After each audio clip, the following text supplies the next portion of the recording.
Bachelor స్టైల్లో prawns curry recipe ఎలా prepare చేసుకోవాలో చూద్దామా ఫ్రెండ్స్. నేనైతే ప్రాన్స్ని పసుపు, కారం, అల్లం వెల్లుల్లి పేస్ట్ వేసి బాగా కలిపేసి పెట్టుకున్నా. ప్రాన్స్ కర్రీకి ఆనియన్స్, పచ్చిమిర్చి, టమాటో చిన్న చిన్న ముక్కలుగా కట్ చేసి పెట్టుకోవాలి ముందుగా.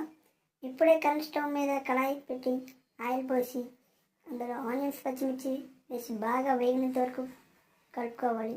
బాగా గోల్డెన్ కలర్లో వచ్చేంత వరకు వేగించుకోవాలి. వేగిన తర్వాత అందులో టొమాటో వేసుకోవాలి. బాగా కలిపేసి మూత పెట్టుకోవాలి. కొద్దిసేపటి తర్వాత ప్రాన్స్ వేసి అందులో సరిపడినంత పసుపు, కారం, ఉప్పు, మసాలా వేసుకోవాలి. గ్రేవీ కోసం కొంచెం వాటర్ వేసి మూత పెట్టి 5 మినిట్స్ వరకు ఉంచి వాటర్ అంతా పోయి గ్రేవీ దగ్గరైనప్పుడు తీసివేయాలి.